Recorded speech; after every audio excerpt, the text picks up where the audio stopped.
Also new tonight, Columbia police have arrested and charged a 29-year-old woman in connection with the death of a missing person. This is Taylor Wardlaw. I got this nigga right here getting paid to be a Facebook comedian because his Facebook gonna be the reason he get fucked up. Keep playing with me. Keep fucking playing with me. I'm gonna beat your fucking ass. On what was supposed to be the first day of trial, 31-year-old Taylor Wardlaw changed her mind. After being led into the courtroom in shackles, she pleaded guilty to killing her boyfriend, 26-year-old Terrell Sims. "My brother was trying to leave her," his twin sister would later say. "He didn't want to be with her anymore, and she just couldn't accept it."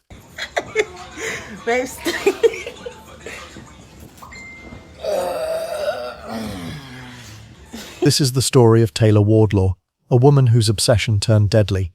She and her boyfriend Terrell Sims had a turbulent relationship filled with jealousy, control, and violence. But when Taylor suspected Terrell of being unfaithful, something inside her snapped.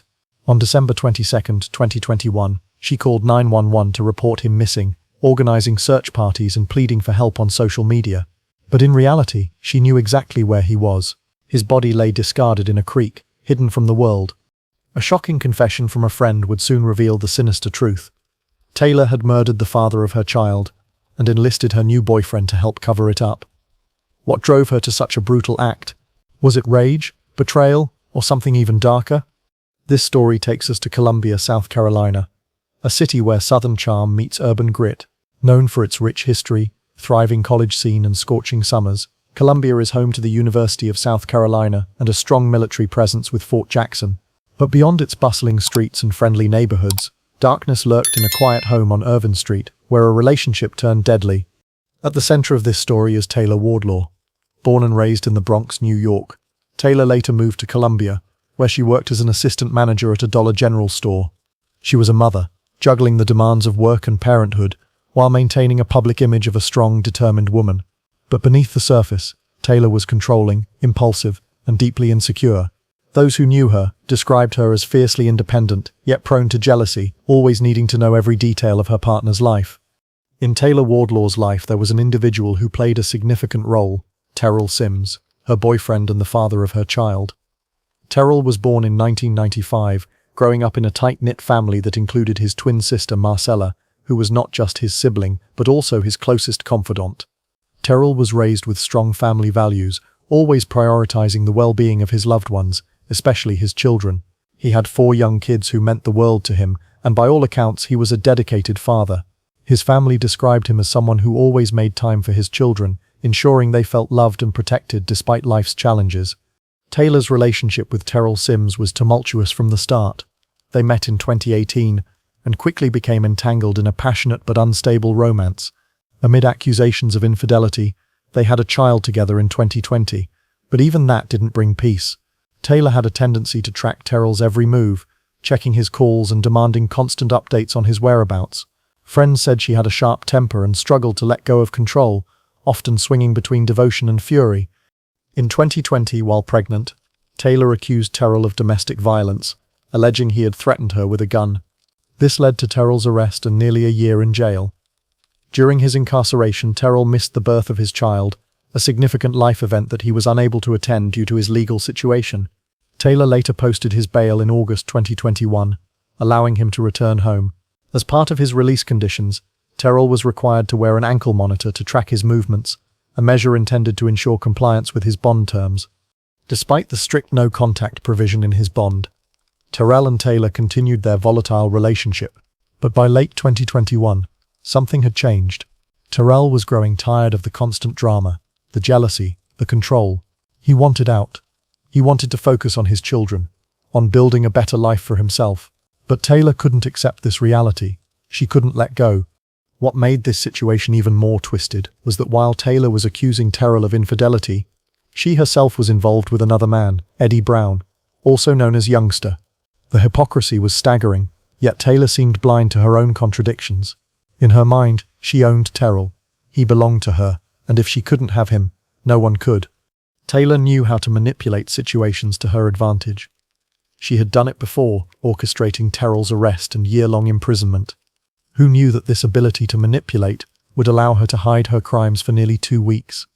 The final confrontation came on the night of December 19th or early morning of December 20th, 2021. Terrell and Taylor got into another heated argument. The specifics of what triggered this particular fight may never be fully known, but what happened next would change everything forever. According to what Taylor later confessed to a friend, during this argument, Terrell hit her. In response, she grabbed a gun and shot him. Not once, not twice, but 4 times. One of those shots was to his back, suggesting Terrell may have been trying to flee when she delivered the fatal blow. But shooting Terrell was only the beginning of Taylor's crime. What she did next showed a level of cold calculation that would shock investigators and the community. Instead of calling for help, instead of calling the police, Taylor called Eddie Brown. Her new boyfriend became her accomplice in one of the most callous cover-ups imaginable. Together, Taylor and Eddie removed Terrell's body from their home. They stripped off his court-ordered ankle monitor and disposed of it near Monticello Road. They drove through the pre-dawn darkness of Columbia, carrying the body of a father of 4, a man who had just wanted to escape a toxic relationship. They found a creek off Monticello Road, a quiet area where they thought no one would look. There, they placed his body in a bag and left it partially submerged in the water like discarded trash. But Taylor wasn't done. Within 12 hours of murdering the father of her child, she went to a local pawn shop and sold Terrell's custom mouth grill. The callousness of this act is almost incomprehensible. While Terrell's body lay hidden in that creek, Taylor was profiting from his death, selling his personal belongings as if he had never existed. Then came the performance of a lifetime. On December 22, 2021, 2 days after she had murdered him, Taylor called 911 to report Terrell missing. She claimed she had last seen him on December 20th with their child before he left, never to return. Her voice carried just the right amount of concern, just the right touch of worry. To the dispatcher, she sounded like a girlfriend genuinely concerned about her missing boyfriend. But Taylor's real masterpiece was her social media campaign. She took to Facebook with a series of posts that would have won her an Oscar if acting were her profession. She made several emotional and aggressive posts trying to create the illusion that she was desperately looking for him. On December 23rd, she reshared a post by Terrell's twin sister Marcella, asking if anyone had seen him. She then posted herself, demanding answers and warning people not to ask her questions. Her tone was intense, showing frustration and urgency. Throughout the following days, she continued posting, saying she couldn't function and wasn't in the mental state to respond to messages. She organized search parties, stating that she and others would meet at a Dollar General on Monticello Road. The irony was chilling. She was organizing searches in the very area where she had dumped his body. She reacted angrily to any criticism, threatening those who left negative comments. She posted cryptic messages, suggesting she was emotionally unstable, and even hinted at losing control. The performance was so convincing that Terrell's own family initially had no reason to suspect her. Here was the mother of his child, seemingly devastated by his disappearance, organizing search efforts, pleading on social media. Who would suspect that the person leading the search for Terrell was the same person who had killed him? But even the best performances have flaws, and Taylor's facade began to crack. After Terrell's body was found on January 5, 2022, she made another post saying, "The devil is putting in overtime," but reassured herself that she was one of God's favorites. This post seemed to be her way of deflecting from the situation, portraying herself as a victim rather than the person responsible for Terrell's death. What ultimately brought Taylor's house of cards tumbling down was something she couldn't control: her own need to confess. Within a week of Terrell's disappearance, Taylor had told a friend what really happened. The weight of her secret was too much to bear alone. She confided that she and Terrell had gotten into an argument, that he had hit her, and that in response she had shot him 4 times. This friend would later become the key witness whose testimony would seal Taylor's fate. Meanwhile, investigators were piecing together their own evidence. They discovered that Terrell's ankle monitor had been removed and abandoned near Monticello Road. This was their first real clue. Police searched the area and eventually recovered the monitor, which led them to focus their search efforts in that location. Surveillance footage became another crucial piece of evidence. Cameras captured Taylor and Eddie Brown traveling together between 4:30 a.m. on December 20th, the suspected time frame when Terrell's body was disposed of. The footage showed them making multiple trips to the Monticello Road area during those early morning hours, behavior that couldn't be explained by any innocent activity. Authorities focused their search efforts near Monticello Road, following the electronic trail left by the ankle monitor and the visual evidence from surveillance cameras. On January 5, 2022, Their persistence paid off in the most tragic way possible. Officers found Terrell Sims' body in a bag, partially submerged in a creek off Monticello Road. The discovery confirmed what investigators had begun to suspect. This was not a missing person case, but a murder. An autopsy revealed the brutal truth. Terrell had been shot 4 times, including once in the back. The medical examiner's findings painted a picture of a violent, execution-style killing. The shot to the back was particularly telling, suggesting that Terrell may have been trying to escape when Taylor delivered the fatal blow. This wasn't a crime of passion in the heat of an argument. This was cold-blooded murder. As the evidence mounted against her, Taylor's carefully constructed lies began to unravel. On January 6, 2022, just 1 day after Terrell's body was discovered, police arrested Taylor Wardlaw. She was charged with murder and possession of a firearm during a violent crime. The mask had finally slipped, and the woman who had spent weeks portraying herself as a grieving girlfriend was revealed as a calculating killer. Eddie Brown, who had helped dispose of Terrell's body and cover up the crime, was also arrested and charged as an accessory after the fact. His involvement showed that Taylor hadn't acted alone in the cover-up, that she had manipulated another person into helping her hide her crime. The arrest brought a mix of emotions to Terrell's family. His twin sister Marcella said she felt both hurt and peace. "I'm hurting, but I feel at peace," she told reporters.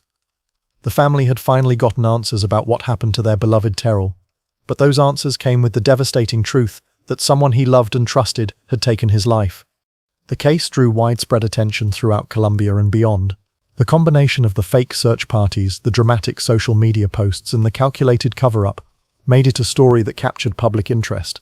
People were fascinated and horrified by Taylor's ability to lie so convincingly while organizing searches for a man she had killed. It became a cautionary tale about the dangers of obsessive, controlling relationships and the lengths to which some people will go to avoid losing control. But perhaps the most tragic aspect of this case was its impact on the children involved. Terrell left behind 4 young children who would grow up without their father. Taylor and Terrell's shared child would have to live with the knowledge that their mother killed their father. The ripple effects of Taylor's actions would be felt for generations. For over 2 years, the case moved slowly through the legal system. Taylor remained in custody, unable to post the substantial bond set by the court. Her legal team likely advised her that the evidence against her was overwhelming. The friend's testimony about her confession, the surveillance footage, the ankle monitor data, the discovery of the body where the electronic evidence led police, it all painted a picture of guilt that would be nearly impossible to overcome at trial. Finally, on March 25, 2024, Taylor Wardlaw made a decision that surprised many who had followed the case. On what was supposed to be the first day of her murder trial, she chose to accept a plea deal rather than face a jury. Led into the courtroom in shackles, she pleaded guilty to voluntary manslaughter. On what was supposed to be the first day of trial, 31-year-old Taylor Wardlaw changed her mind, and after being led into the courtroom in shackles, she pleaded guilty to killing her boyfriend, 26-year-old Terrell Sims. A lesser charge than the murder she was originally facing. The plea deal allowed Taylor to avoid a potential life sentence, but it came with its own heavy price. She was sentenced to 20 years in prison, with her earliest possible release date set for 2038. She had already served approximately 2 years while awaiting trial, which would count toward her sentence, but she would still face nearly 2 decades behind bars. For Terrell's family, the sentence brought mixed emotions. While they were relieved that Taylor had finally admitted her guilt and that they wouldn't have to endure a lengthy trial, many felt that 20 years was too lenient given the brutality of the crime and the elaborate cover-up that followed. The family expressed anger at what they saw as a light sentence for someone who had not only taken Terrell's life but had also put them through weeks of anguish while pretending to search for him. The case of Taylor Wardlaw serves as a stark reminder of how quickly obsessive love can turn deadly. It illustrates the dangerous combination of jealousy, control, and the inability to accept rejection that characterizes so many intimate partner homicides. Terrell Sims was trying to leave a toxic relationship when he was killed, fitting a well-documented pattern where the most dangerous time for victims of domestic violence is when they attempt to leave their abuser. Taylor's elaborate cover-up, the fake social media posts, the organized search parties, the manipulation of Terrell's family and friends, showed a level of calculation that went far beyond a crime of passion. She didn't just kill Terrell in a moment of rage, she methodically planned how to hide her crime and how to appear innocent while his family desperately searched for answers. The case also highlights the role that social media plays in modern crimes. Taylor used Facebook not just to create an alibi, but to actively torment Terrell's family while they grieved. She inserted herself into their pain, offering comfort and organizing searches while knowing exactly where he was. It was a level of cruelty that added psychological torture to an already heinous crime. Today, Taylor Wardlaw remains incarcerated at the Alvin S. Glenn Detention Center, beginning her 20-year sentence. She will be in her 50s when she becomes eligible for release, having spent what should have been the prime years of her life behind bars. Eddie Brown, her accomplice in the cover-up, also faced justice for his role in helping hide Terrell's body and destroy evidence. The story of Taylor Wardlaw is ultimately a story about the deadly consequences of refusing to let go. It's about what happens when love becomes obsession, when control becomes more important than life itself. It's a reminder that domestic violence doesn't always look like what we expect, that the most dangerous person in someone's life is often the person who claims to love them most. Terrell Sims was a young father trying to escape a toxic relationship. He wanted to focus on his children, to build a better future for himself and his family. But Taylor Wardlaw couldn't accept his decision to leave. Rather than let him go, she chose to ensure that if she couldn't have him, no one could. In doing so, she destroyed not just his life, but her own, and left a trail of trauma that will last for generations. This case stands as a chilling example of how obsessive, controlling behavior in relationships can escalate to the ultimate act of violence. It serves as a warning about the red flags of domestic abuse and the importance of taking threats seriously. Most importantly, it honors the memory of Terrell Sims, a father who died simply because he wanted to be free.